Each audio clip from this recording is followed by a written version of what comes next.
Welcome to Upvote 717. Today we have more horror from r/NoSleep. Our story today was posted by Richard Saxon. Every year on my birthday, I have to die. I died for the first time on the 18th of August, 2006. It wasn't a particularly pleasant death, nor was it one that I expected. It was simply the random act of violence that destroyed my life, and it came out of nowhere. We were just relaxing at the pub, enjoying a few drinks after a busy day at work. It was my turn to buy a round of drinks, so I was trying to get the attention of the bartender. I felt someone punch me in the side. At first I thought someone had just hit me, but then I felt the warmth and the rapid stream of blood pouring down my shirt. I realized then and there that I'd actually gotten stabbed. As far as I can remember, it wasn't even that painful. Still, my legs gave out under me and I collapsed to the floor. Even then I worried more about ruining my expensive suit, ignoring the fact that I might be dying.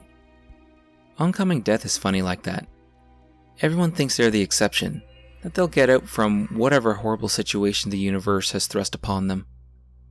At least that's what I thought as the life drained from my body. The world around me just faded to black, and before I knew it, I had just died. Then there was the void. At first it was little more than darkness, only broken by weird shapes and colors in the distance.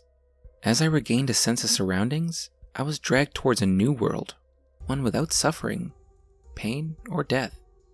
All there was were people on a journey to different destinations. Whether they had all died like myself, or if they weren't born yet, I didn't know. All I knew was that I wasn't afraid anymore. The worries, the anxiety, and all my fears had been left behind. A light appeared in the distance, endlessly far away. I knew that would be my final destination, my final purpose in the brief life I'd led. Unfortunately, I never managed to get that far. I was jolted awake in my own bed, soaking wet from sweat and shaking like a maniac. My hand reflexively clutched at my side to cover up the wound I'd sustained, but it wasn't there anymore. In fact, I didn't have a single scratch on me. Had it all been a dream? My phone lit up on the bedside table. I picked it up to find dozens of text messages and mixed calls. "Hey man, we're at the pub. You coming or what?" The first message read, sent at 9:43 p.m. "Hey Rick, where the hell are you?" The second message read, sent at 10:23 p.m. Then there were a couple of phone calls and another message. "I guess you fell asleep, or maybe you were getting lucky? Whatever, I'll drink another shot in your honor. Happy birthday, Rick." Then I had over 20 phone calls and a singular message that sent shivers down my spine. "For F's sake, pick up the damn phone. Something happened to Danny." I immediately called back. My fingers were trembling both from anticipation and from the memory of what had happened only a night ago. Even if my death had been little more than a nightmare, I knew for sure that I'd met up with my friends at the pub. The phone rang 3 times, then Jake picked up. "Rick, is that you? Where the hell are you?" Jake asked with a panicked, tired voice. I don't know what happened. I guess I fell asleep?" I half asked, half stated. "Danny got stabbed last night," Jake said without listening to my explanation. "Stabbed? How?"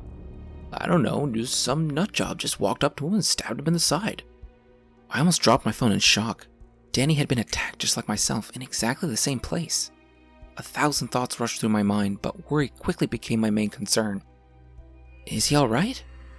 "He's still in surgery. They're only letting his wife know about..." "Wait, here she comes." Jake put his phone down, but I could still hear the muffled sound of their discussion.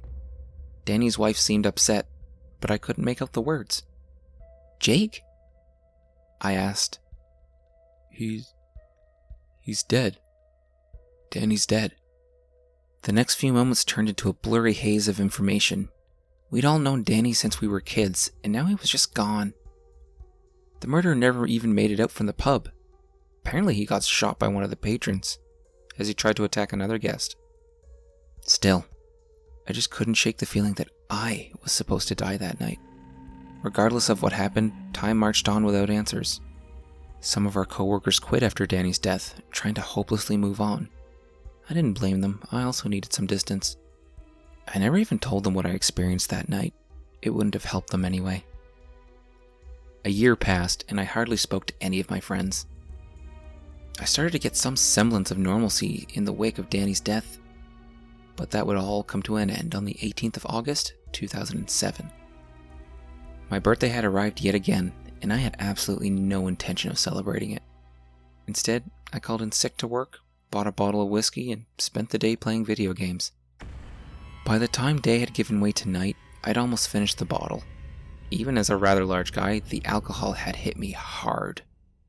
At around 9 o'clock, I just passed out in bed, awaiting a horrible hangover in the morning. I only awoke around midnight when I heard the front door forcefully break open, followed by footsteps and whispers. I tried to get up, still drowsy from the alcohol. As I took one step out from my bed, I slipped and came tumbling down onto the floor. It had produced a massive crash, loud enough to alert whichever intruders had broken in. "I thought you said no one would be home," a man stated angrily. "Don't worry about it, I'll go deal with them." The footsteps moved quickly in my direction. I tried to lock the door, but they were too fast, kicking it open and knocking me back to the ground. A masked man entered my room, holding onto the gun. He only spoke a single sentence to me before pointing the weapon at me and pulling the trigger. "You should have stayed quiet." Unfortunately, the man was a horrible shot. He'd aimed at my head but had hit me in the throat instead. There I lay, drowning in my own blood as I desperately gasped for air. I couldn't crawl away, and I couldn't call for help. I died on my bedroom floor, on my own birthday, just as I had a year earlier. Once the life finally drained from my body and the god-awful pain ceased, I was back in the world beyond. I walked through the same colorful dimension that lay just on the edge of life. I admired the shapes and colors as they passed. In the distance, I saw a tree with branches stretching endlessly far from its trunk. From each branch dangled a person, real but not existing in our world. I wanted to visit them, but that wasn't my destination, because just like before, I would awake in my own bed, unharmed by the events from the previous night. My phone buzzed, and I was filled with unfathomable dread. I still couldn't quite believe it, but I started to understand that someone would take my place in death. "Hello?" "Rick, it's your dad. Your mother. She's passed away last night." A lump formed in my throat. I knew what was coming next, but I had to ask. "How? What happened?" "The police say it was a burglary gone wrong. I don't know, I was working late. I should have been there." The discussion trailed off from there. My dad was distraught and could barely form coherent sentences. He blamed himself for not being there, but I know the truth.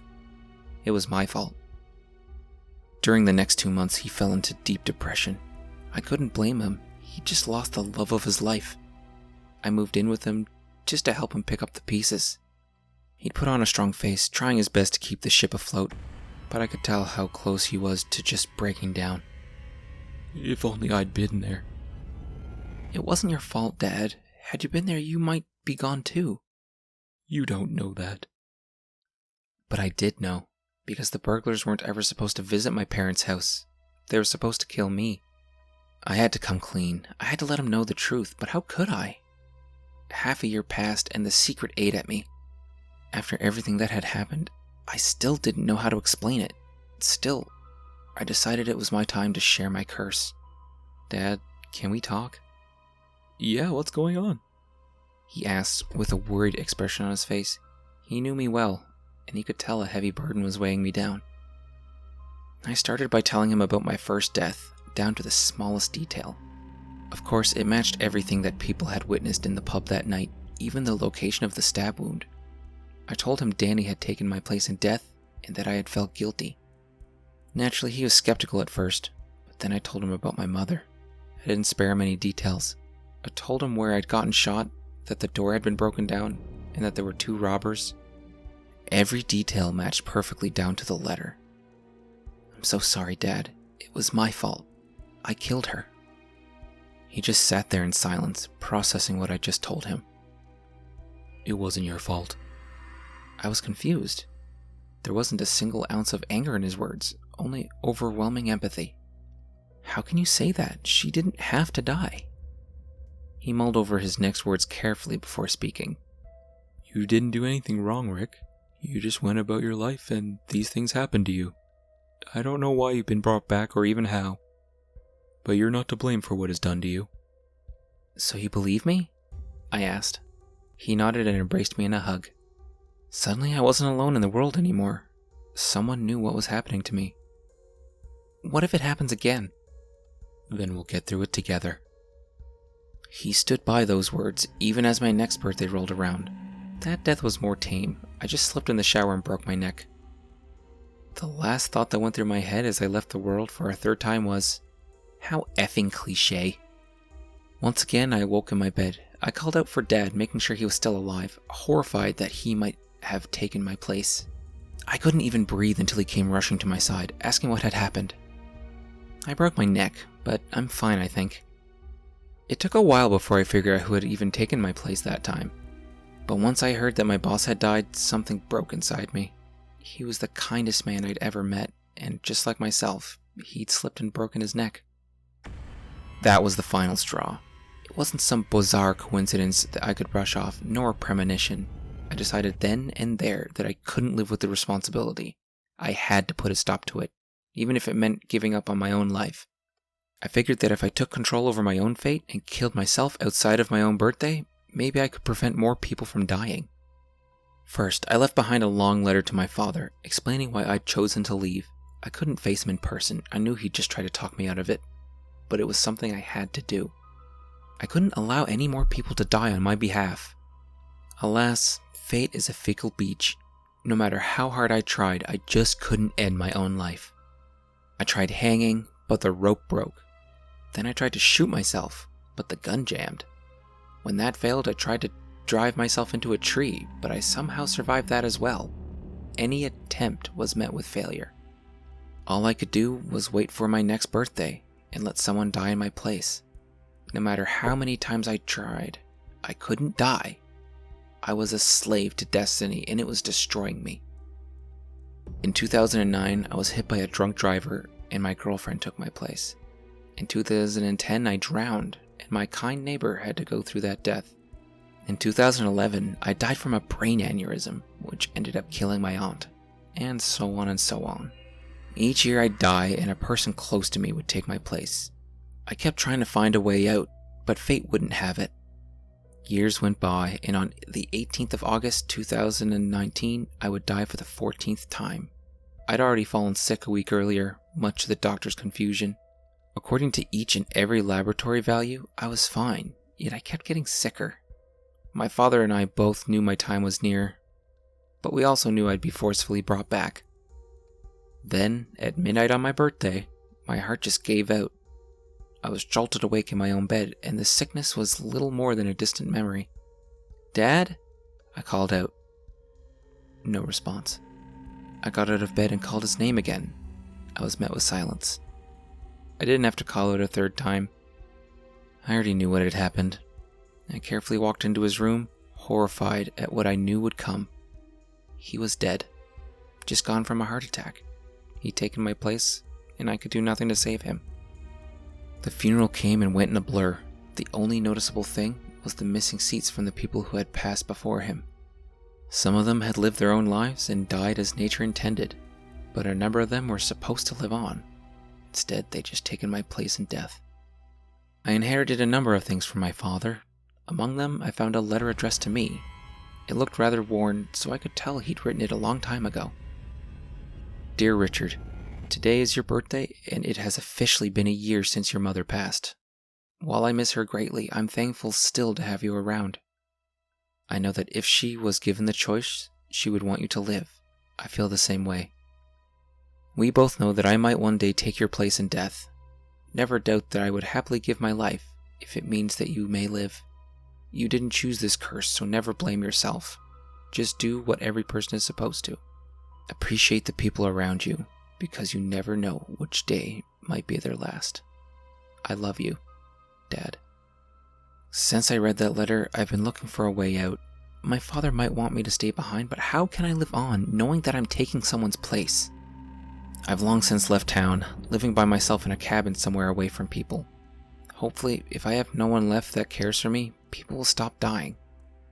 At least until I can figure out not only how to die, but how to actually stay dead. Hey guys, thank you very much for watching the video. That was a particularly spooky story. If you liked the video, please leave a like, and if you haven't already, subscribe to the channel. I post creepy content every week, and October's coming up. I'm thinking of doing an entire month of just no sleep. If you want to support me, donate to my Ko-fi account, links down in the description. Thank you very much for watching, and I will see you all next time for more Reddit content.